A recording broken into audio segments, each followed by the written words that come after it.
It's a fashion journey unlike any other, from red carpet glamour to royal bride. In many ways, a royal wedding dress is a bit of a mission statement. Basically, hello world, I'm a princess. Now Meghan faces a new challenge, dressing like a duchess. There's no handbook that you're given when you marry into the royal family. Without losing that Markle sparkle. People are surprised. Royal women do not tend to do off the shoulder. A lot of people acted like she'd showed up topless. She's learned that what a royal wears matters. Their clothes signal status, build bridges, and make careers. Someone like Meghan Markle wearing a hat really kind of puts you on the map. Our website nearly crashed. We sold all the stock of the dress within the space of a couple of hours. I wonder whether she knows how much impact she really has. She's changed our seamstresses' lives. And while royals don't often share what they are thinking, their clothes tell a different story. They may not say anything, but what they're wearing speaks 1,000 words. As Meghan takes her place on the royal stage, she is making her voice heard, loud and clear. She completely understands the power and the message that clothes convey. She's not being silenced, she's just figuring out ways to say what she wants to say without maybe using any words at all.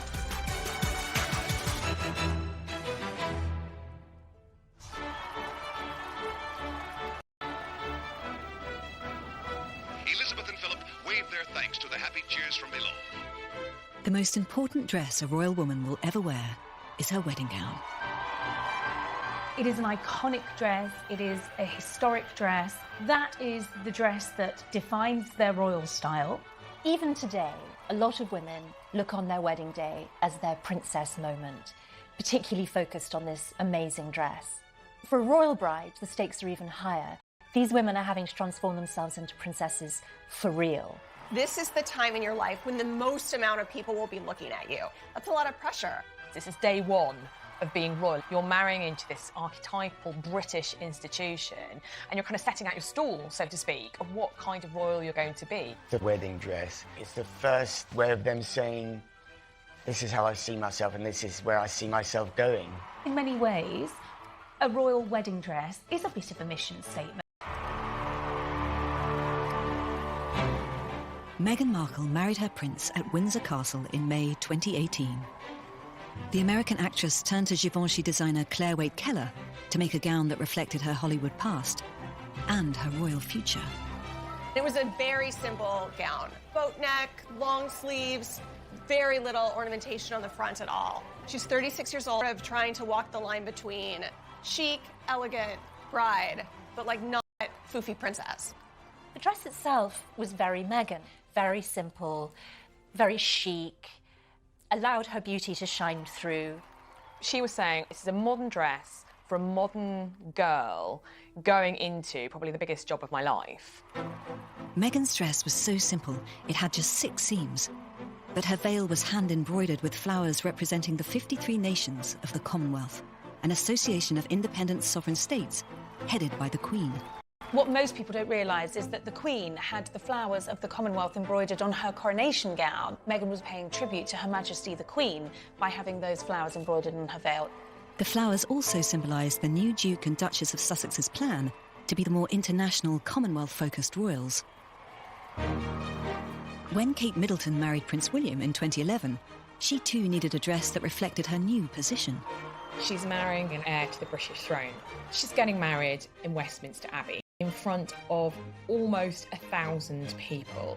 Her wedding dress was a big deal.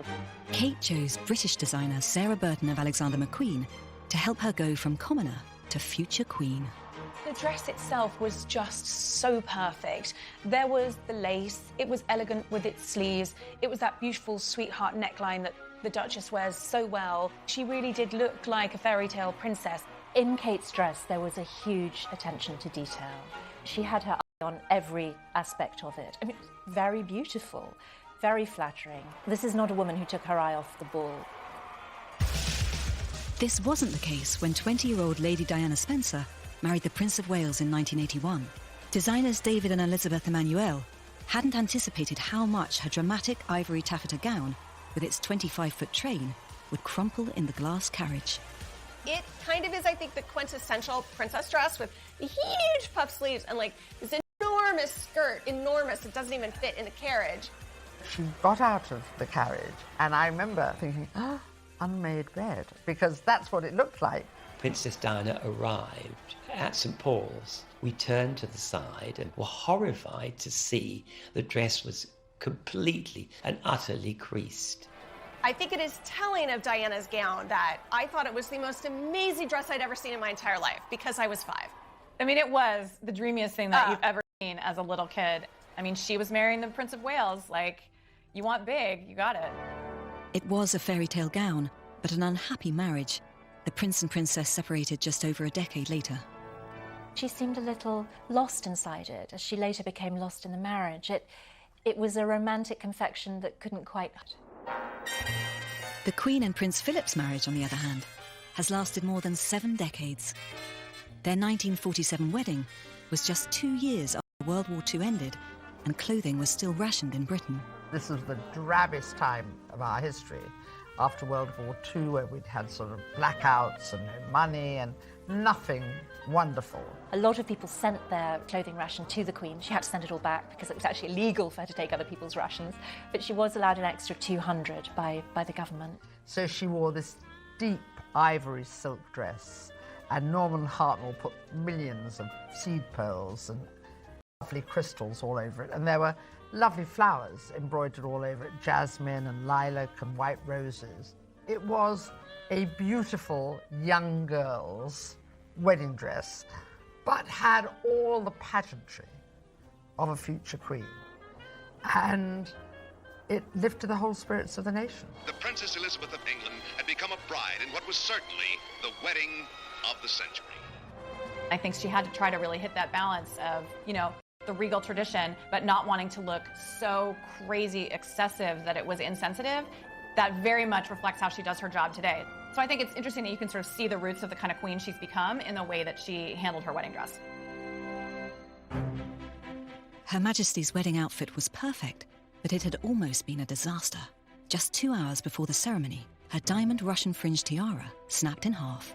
It was rushed under armed guard to the Crown Jewellers' Garrard's workshops, where it was repaired in time for her to wear on the day. At any royal wedding, all eyes are on the bride's choice of tiara. That unveiling of the tiara on her wedding day marks the crowning of love and the passage from one household to another. Princess Diana wore her own Spencer family tiara. Lady Diana was demonstrating that her family was of enough importance that it had its own tiara, and she was a lady standing in her own right already. Royal brides without a family tiara don't need to worry. They can wear one from the Queen's extensive jewellery collection. When they walk down the aisle with a historic heirloom royal piece on their head, it's basically, hello world, I'm a princess. Kate Middleton was loaned the Queen's Cartier halo tiara. It had belonged to the Queen Mother as well as having been worn by the Queen. It's giving a message that she is becoming part of this family. Meghan Markle chose an Art Deco style diamond and platinum bandeau tiara. It was originally made for Queen Mary, the Queen's grandmother. The Queen loaning Meghan a tiara that had quite a long royal lineage. I do think it was a way for the royal diamondy stamp of approval. I think it was definitely a statement. The best kind of stamp of approval. A statement that she was fully part of them. Rumour has it there was some tiara drama when it came to picking out the headpiece. A story did come out that apparently Meghan wanted a certain tiara. The Queen said no. The story at the time was that Meghan threw a strop and tiara tantrums. As I understand it, that didn't happen. I mean, for goodness sake, the Queen, your future grandmother-in-law, is lending you this amazing piece of jewellery. You're going to take what's given. You're not going to start making demands. So as I understand it, it was Harry who got upset. The extra twist to that story is that it's rumoured that Eugenie got the tiara that Meghan had wanted. But I do think if you're a little girl growing up in a royal family and you know all this stuff is in there, you're going to have the one that you had your heart set on. Creating the perfect wedding day look isn't easy, but it's only the first in a long line of royal fashion challenges. A new princess needs a working wardrobe that reflects her royal position, but also stays true to her individual sense of style. Any woman marrying into the royal family and becoming a royal has to take a long, hard look at how they dress and what their style is. Suddenly, the whole world is watching. Unlike most royal brides, Meghan was camera ready before she joined the family. Meghan was a celebrity, quite high profile already, and so was already doing red carpet type events before she met Harry. So she wasn't catapulted from ordinary girl next door to princess. She was already out there. She came in as an adult woman in her mid-30s with her own established style, and it was a style that took on a certain public remit as well, given that she was a television star.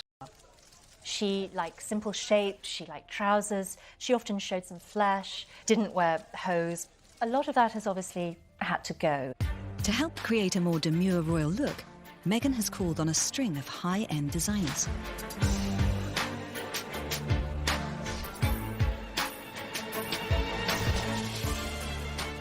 Meghan's approach to royal dressing is very Hollywood. She isn't afraid of throwing money at the situation. When Meghan's sister-in-law Kate first married, she took the opposite approach to royal dressing. Wearing so much mass-market fashion, she was nicknamed Queen of the High Street.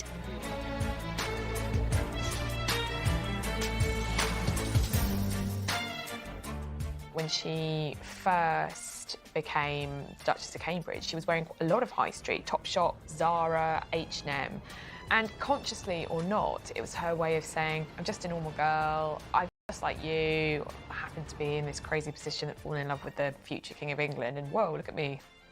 That approachability and kind of normalcy, I think, made her aspire to, but actually acquire. And I think she was extremely calculated about being like, I'm not gonna look like I showed up and was just like, great, I'm gonna open up the bank account and throw money around and roll around in it. Unlike Kate and Meghan, when Princess Diana became engaged, she was just a teenager without a strong sense of style. When Lady Diana first came into our shop, she was this very shy 19-year-old girl who wasn't used to having clothes made for her. So here was her wonderful opportunity to be able to choose a complete wardrobe for herself at long last. And so she was like a child in a sweet shop. She didn't quite know which one she'd like to try. At the early stages, she didn't know what to do. I mean, her first outing with Prince Charles, she's just got engaged, and she wears a black dress with a rather low neckline. And of course, she's wrong-footed and she feels embarrassed. New royals have to get used to walking the line between being stylish and looking appropriate. So what are the rules of royal dressing? You hear a lot of talk about royal protocol when it comes to dressing, and there isn't a book of fashion royal rules, but there is an etiquette. Royals tend not to wear black unless they're in mourning. Royal women tend to wear hosiery. They are encouraged to wear tights. Royals shouldn't be too high, and in the presence of the Queen, they're expected to wear hats. I think the thing about royalty is they make up rules as they go along. There's no book that says, this is what you've got to wear. The standard for royal dressing has been set by the Queen, who's had more than 65 years on the throne to hone her instantly recognisable look. The Queen herself really does have a uniform. It is generally a bright coat, a hat. Usually of a particular shape, too, yes. Right? She likes to wear sort of cake-shaped hats, like a cake on her head. That's a compliment, by the way. Yes, I think the Queen is perfect. And then she wears the same low-heel black pumps and the same square-shaped purse that she's worn for 50 years. So she's very smart about wearing bright colors everywhere, so that even if you're in the nosebleeds and you're on your tiptoes craning your neck to see her, you're going to see that hit of lime green and be like, I saw the Queen. Kate is following in Her Majesty's footsteps as future Queen Consort. And she seems to be taking fashion cues from the monarch as well. When you watch Kate and the choices that she makes, it's very much block colour, it's beautifully tailored coat dresses. I think absolutely she's looked to Queen Elizabeth for fashion inspiration, and why not? Because the Queen really has mastered that art of royal dressing over the years. A royal woman should always dress for the occasion, whether she's planting a tree, attending a gala, or visiting a hospital. Princess Diana was really good and thoughtful about dressing for duty. She had a hospital, particularly to see children. She would wear really bright and cheerful clothing. And she often refused to wear gloves because she wanted to make sure there was like skin to skin, that people felt her. She touched their hands, they touched hers. She wanted to touch people. She wanted to hug people. And she changed the way we look at royals. Princess Diana changed the formality of royal dressing. She broke all rules, but she did it in the right way. Like Princess Diana, Meghan is breaking the rules and putting her own twist on royal dressing. The Duchess of Sussex has, I think, chosen to dress quite differently for a royal. And certainly she's not a huge fan of block colour. She loves neutral palettes, you know, the greys, the whites, the creams. When Meghan showed up for her first Tribune the Colour, she wore a Carolina Herrera gown that it wasn't really off the shoulder. It was like a sort of a modified boat neck. Yeah, it was like a wide bateau. Yeah. It was not out of the realm of normalcy, although a lot of people acted like she'd showed up topless. People were very surprised. Royal women do not tend to do off the shoulder. It suited her beautifully, but there were some raised eyebrows. One of the defining moments for Meghan, when she was sort of establishing herself in the royal beat, was an early engagement where she turned up for an awards ceremony in a black Alexander McQueen tuxedo. And I think she was sending out a very clear message. Yes, I'm a member of the royal family, but don't expect me to give up my love of fashion. And she looked fantastic. And even when heavily pregnant, she's kept her 4-inch stiletto heels. Personally, I think it's a good thing that she's pushing at these boundaries a little bit. They can feel anachronistic. There was a moment also early on after her marriage when Meghan wore flesh-coloured tights. And a lot of us threw up our hands and said, "What are you doing? You've broken her already." I think in those early months after the royal wedding, she dressed how she thought she ought to dress. And I think we've seen her become a bit more playful, a bit more experimental, and a little more confident in her fashion choices. Meghan's more daring royal fashion seems to be having an effect on her sister-in-law's style. As Kate moves further from her middle-class upbringing, she's leaving the high street behind her and wearing more high-end fashion brands like Erdem, Amelia Wickstead, and her well-dressed designer Alexander McQueen. She is finding her feet in fashion. She's finding more of a personal style. And I think we're all beginning to enjoy that. She has gone from high street duchess to designer duchess. Princess Diana is remembered as the ultimate royal fashionista, but it took years to develop her iconic look. It was very much trial and error in her early days. She had a tendency to like very pretty, very romantic, very frou-frou clothes. This dress was a typical fairy princess dress. It's a lovely off-the-shoulder neckline, blue satin sash at the waist, big crinoline skirt. She wore this in 1981. As the princess grew more confident in her role, her style became more sophisticated. This glamorous black dress was made for her in 1991, so there's a big difference of how Diana's style changed from a pretty romantic dress to a very sophisticated, grown-up woman's dress. As she started traveling around a little bit more, she started seeing how perhaps she would like to look. That's where I came in to help her get rid of all the frills and the flounces and become more of an international dresser.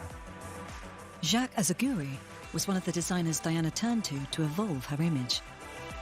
For me, she was the perfect woman to dress. She was 5'10", you know, a great size, great legs. She knew straight away what she wanted to wear. Over the years that I was dressing Diana, of course, her style just changed completely.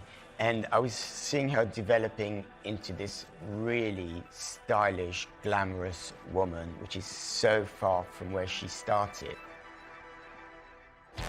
Diana was far from the first royal woman to become a fashion icon. The Queen's younger sister, Princess Margaret, loved French couture and made headlines for her elegant look. Princess Margaret made people excited about fashion, about monarchy, about how daring she could be, about what she could pull off next. She was glamorous, I mean, really glamorous. I remember on an occasion going to fix some dresses on her at Kensington Palace. Princess Margaret was in a burgundy velvet Yves Saint Laurent suit with a polythene over her head and draped down over the suit, and she was whitewashing the conservatory wall. The more fashion risks a royal takes, the more likely it is something will go wrong. These women do make mistakes at times. Kate famously had her skirt blow up in a Marilyn Monroe moment, and now apparently weights her skirts with curtain weights. Meghan, of course, had her moment where she arrived in Tonga with the label on her self-portrait dress still showing. These are rare mistakes from two style icons, but an earlier Duchess, Sarah Ferguson, had a much harder time figuring out royal dressing. Fergie, to me, is very lovable. She's sort of, to me, always reminding me of like that one friend you have who shows up and is always kind of like, oh my God, you are on this, what is going on? You might not have always liked Sarah's choices, but I think they were very reflective of her character. Little bit garish, little bit loud, rather fun, and not always getting it right. I'll see you later. Fergie's daughters, Princesses Beatrice and Eugenie, famously got it wrong at William and Kate's wedding. The hats, which are meant to be the finishing touch, you know, that final hint of elegance to the outfit, well, in Beatrice's case, was just disastrous. I mean, it was likened to everything from an octopus to a pretzel to a loo seat. I mean, she stood out for all of the wrong reasons. I love those hats. You know, hats off to them for really pushing out the boat. And they were incredibly constructed. I mean, that is Philip Tracy at his best. The impact that those hats had around the world, I mean, was amazing. Choosing the right hat is a fashion challenge that all royal women have to face. Why do royal women wear hats? I bet Meghan Markle must have been asking herself that continuously last year. Up until about the 1950s, it was traditional for women in Britain to cover their hair. Royal women have hung on to this tradition for a bit longer, partly because they have more formal events than the rest of us.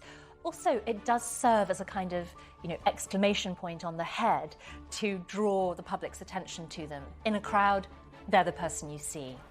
Hats are really synonymous with royal women, and I think when you have married in, it must be a bit of a sartorial minefield. I would always say to anyone that's trying hats on for the first time, just really try on lots and lots of hats. And I would imagine this was a similar situation for Meghan. You really have to find out what suits your face and suits your body. Meghan selected one of her one Goldings creations for her second royal Christmas at Sandringham. Seeing the Duchess of Sussex wearing my hat on TV at Christmas was amazing. It was the best experience, especially because I shared it with my family, who were all there at Christmas too, obviously, so we were all very excited. Hong Kong raised One made her first hat when she was invited to an English wedding. It inspired her to train as a milliner and set up a business in London. I would say my customer is a modern woman. So she enjoys fashion, she understands her own style and has a confidence as well. I make my hats by hand, so because it's handcrafted, it's quite labour intensive and time consuming. In terms of business, someone like Meghan Markle, the Duchess of Sussex, wearing a hat really kind of puts you on the map. I've definitely seen an uptick in interest. The only royal who exceeds Meghan's ability to bring attention and sales to the designers she wears is her sister-in-law. Meghan and Kate are massive for the fashion industry. Whatever they wear, it sells out. The Kate effect, well, it's phenomenal. It's possibly the best marketing and advertising vehicle that any brand could ever wish for. I think Kate's approachable, it's feminine, it's got lots of things that make people want to buy the same thing and wear it, and then they feel like, oh, I can have my little piece of the fairy tale. Cecile Renault's maternity brand Seraphine experienced the Kate effect when the Duchess wore one of their dresses for a photograph with her new baby son, Prince George. So the first time I saw Kate wearing one of our dresses in public was an amazing moment. Our website nearly crashed. We sold all the stock of the dress within the space of a couple of hours. This is 5 years ago, and that dress today remains one of our best-selling models. Seraphine's stylish maternity clothes have become one of Kate's go-to pregnancy options. For a brand to be worn by Kate, it's amazing endorsement, and it's really a springboard for the brand to get known internationally. Obviously, it immediately gets a lot of media attention and gets seen in newspapers, in the media. This royal blue dress is really famous as Kate wore it during her third pregnancy, during the first official engagement with Meghan. So obviously it made a lot of headlines. They were called the Fabulous Four. That dress absolutely experienced the Kate effect. It's definitely now one of our new iconic styles. Every collection we create a capsule which we call the Kate, collection, and we really think about her style, if it would suit her. She's a little bit of a muse for our fashion brand. It's not just Kate and Meghan who support British fashion. Camilla, the Duchess of Cornwall, attended London Fashion Week in February 2019, and the Queen herself was the previous year. But it's the younger royals whose every outfit change is followed by fans across the globe. There are people in the world who sort of follow Kate and Meghan and their wardrobe the way other people follow sports teams. There's all these bloggers who identify what the women wear and how you too can wear it, either designer version or on a budget, because who doesn't want to look like Meghan or Kate, because they're both amazingly good-looking and stylish women. Across social media, the hashtags #MirrorMeg and Replicate are used by women around the world to display their Duchess-inspired outfits. Hi, I'm Mallory from Washington, and I'm wearing a dress that Kate Middleton wore during her royal tour to India. Hi, this is Linda from Mexico. Hello, I'm Janelle from Arizona. Hi, I'm Brigitte from Winnipeg, Manitoba.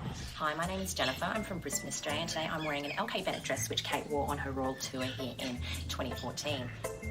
Kate's passion for the high street has made it easy for her followers to get their hands on her style, whatever their budget. I'm also wearing a Hobbs Gianna coat, which was worn at a Place to Be event in 2018. Underneath it is a Somerset by Temperley boat dress. I'm wearing a Temperley Odell coat, Todd's Balletto bag in gray, and Jimmy Choo Cosmic heels. At consignment stores or using websites.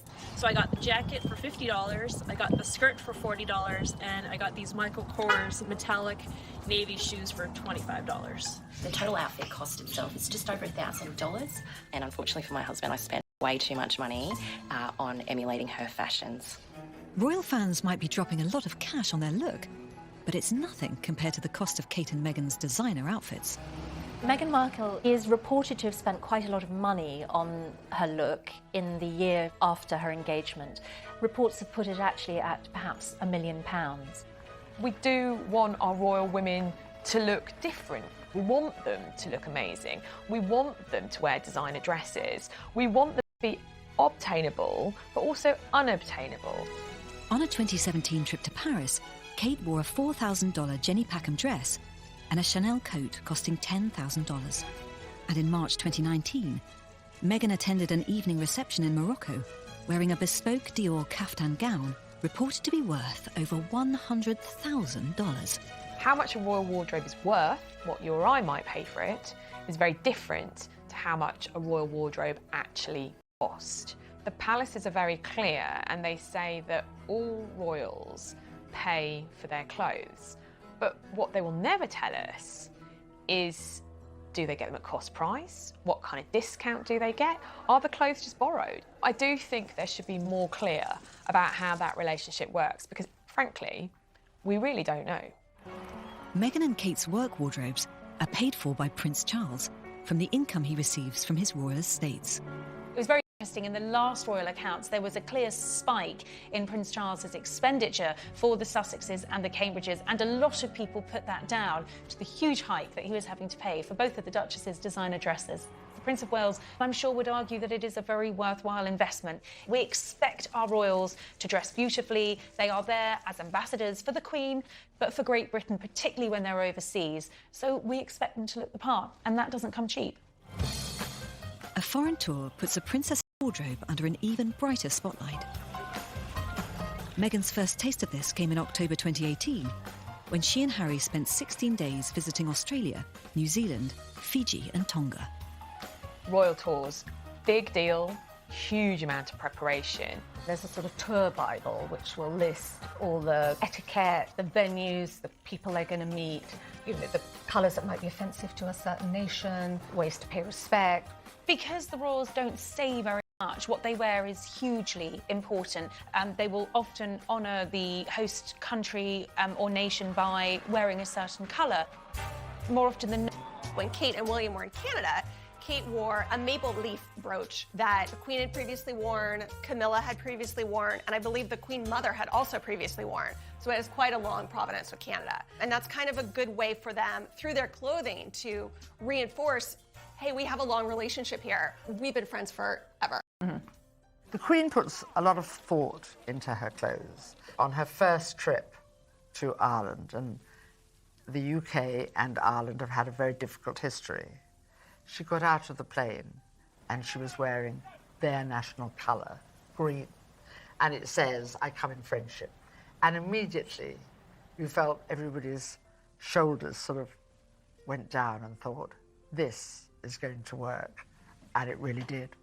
Meghan's carefully planned tour wardrobe included this dress by Australian designer Martin Grant, a necklace of New Zealand jade, and a stunning evening gown in Fijian blue. They call it soft diplomacy. It's this idea that you've studied up and you've learned and you're trying to pay homage to your hosts in a way that is subtle but meaningful, and which could obviously benefit the country. One of the Australian brands that Meghan wore several times on the tour was ethical jeans company Outland Denim. It was a pretty surreal experience, if I'm honest with you. I just landed with some of my colleagues in Cambodia the night before and woke up to look at our phone screens, and they were full of messages. We couldn't really work out what the kerfuffle was, why it was such a big deal, but then we discovered that, Meghan had hopped off a plane wearing our black Harriet jean, which then, within 24 hours, sold out. Meghan wasn't just supporting a local designer, she had chosen a company that shared her passion for improving other women's lives. We employ women in Cambodia from a range of different backgrounds. Women that have been trafficked and sold for sex or labour, have severe disabilities, just vulnerable women. We exist to be able to help them and give them new opportunities, and we created a business model that would be designed to be able to put the power back in their own hands to make the change themselves. Yeah, the impact of the exposure Meghan has been able to give us is huge. It means that we're able to move into new territories that we wouldn't have moved into so soon. It's meant that our business has grown rapidly. I mean, in 48 hours, we saw a 1,000% increase in web traffic in Australia. That then flowed out into other regions. And we were selling jeans with a 6-month wait. I wonder whether she knows how much impact she really has. She's changed our seamstresses' lives. But when you talk about restoring dignity in somebody's life who's come from the most horrible things, to go from that to becoming an expert in denim and then making denim for a princess, I mean, that's unbelievable. That's the story that our seamstresses have. Meghan's interest in supporting women through fashion continued back in Britain with the announcement she would become the royal patron of SmartWorks. They get career coaching to help them ace the interview, and then also they get a restyle with very high-end clothes that have been donated. And for me, this first patronage, SmartWorks, was absolutely ingenious. It harnessed Meghan's passion for fashion with a real kind of social outreach work. When the Duchess went to visit the charity, she actually styled one of the women who was there, who was going for an interview. I think this is a good one, really right? And it's a good size for her too. I was there when she did her first public visit to SmartWorks, and she bossed the joint. She's very, very good at selecting clothes, and she completely understands the power and the message that clothes convey. You know, people made so much out of the fact that when Meghan was marrying into the royal family, she might lose her voice as an independent woman and as a feminist because she might be restricted about what and how she can speak out. And I think these kinds of situations are an example of the ways that she's finding a way. You know, in addition to being able to give some speeches, she is supporting clothing brands that support women, and she is supporting charities that find ways to support women. Like, she's not being silenced, she's just figuring out ways to say what she wants to say without maybe using any words at all. Royal women throughout history have used their clothes as their voice. And even today, when we have a duchess like Meghan, who has told us that we will be hearing her voice, the clothes do a lot of the talking for them. Even the Queen can't escape scrutiny over her outfits. The year after Britain voted to leave the European Union, Her Majesty opened Parliament wearing a blue and yellow hat. People wondered if she was sending a message about the Brexit referendum. Everybody said, is she wearing a Brexit hat? Is that the flag of Europe, blue and yellow? Could have been, could not have been. Who knows? A lot of people were like, no, it's a coincidence. It's not a coincidence. She does not do anything by accident. No. Of course it looked like that intentionally. I think she absolutely did that on purpose. Mm-hmm. I think when you are in a place where you're not supposed to use your voice, what else can you use? Use your hat.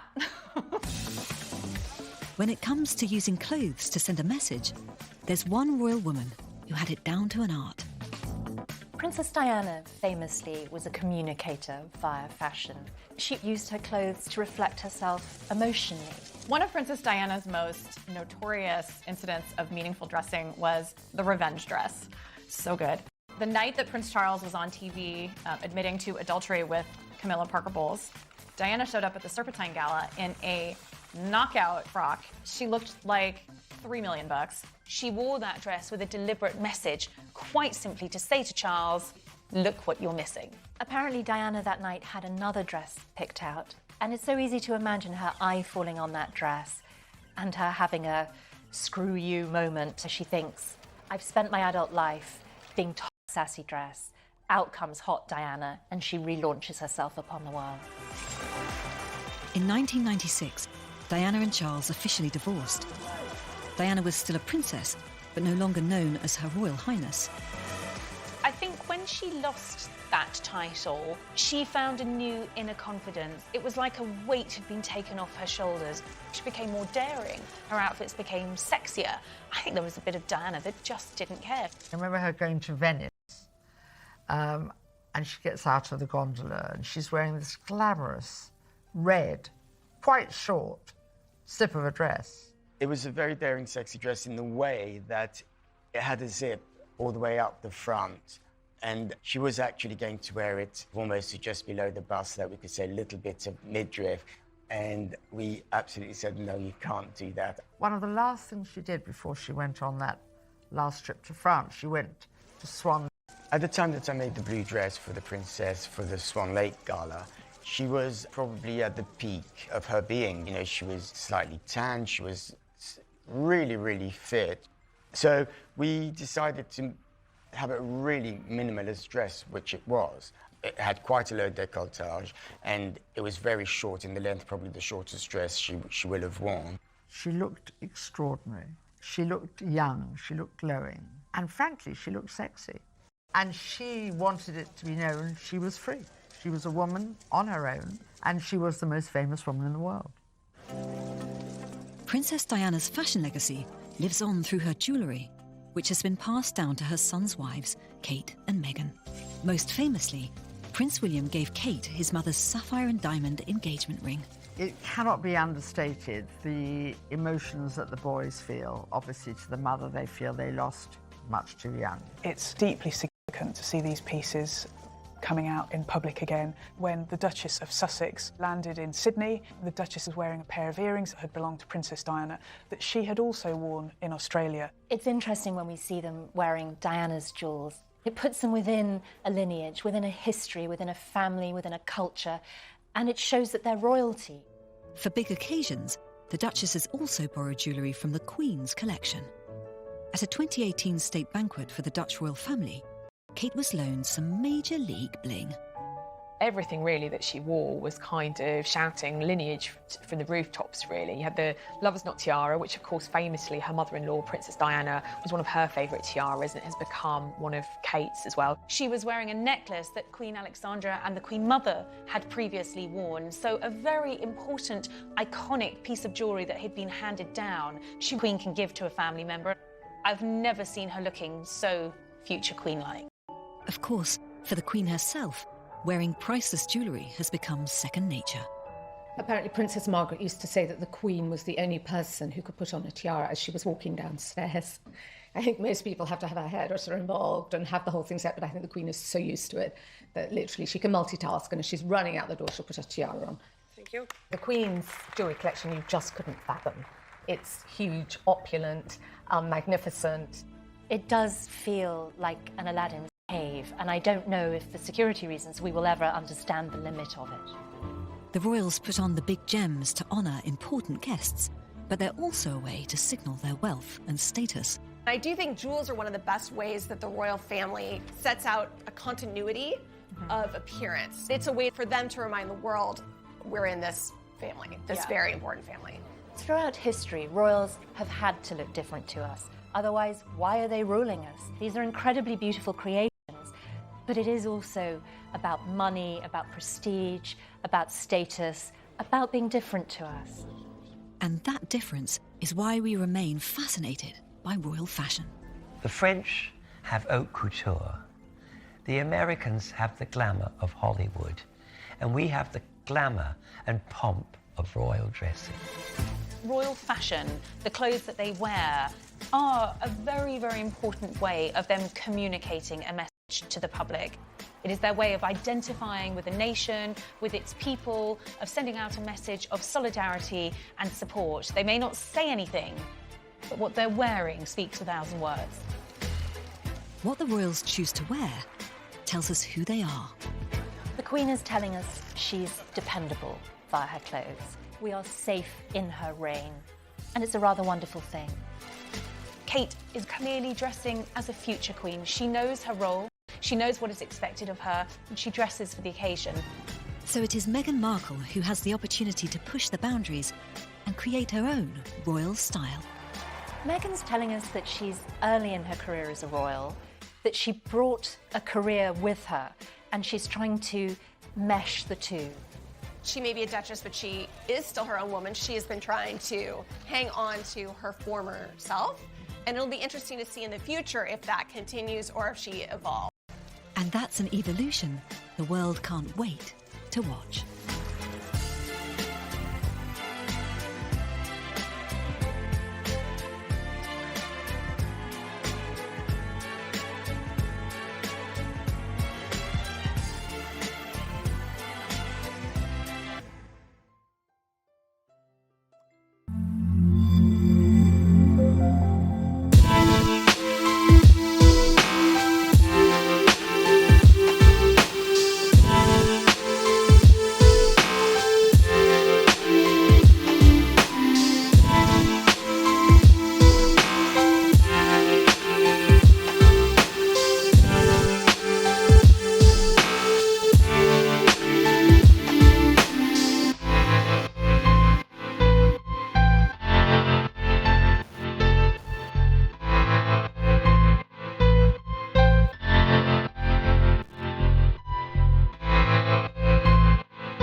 Going into probably the biggest job of my life.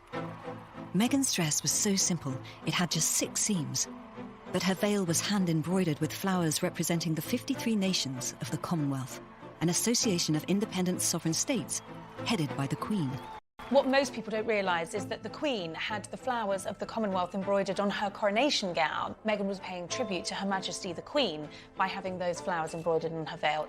The flowers also symbolised the new Duke and Duchess of Sussex's plan to be the more international, Commonwealth-focused royals.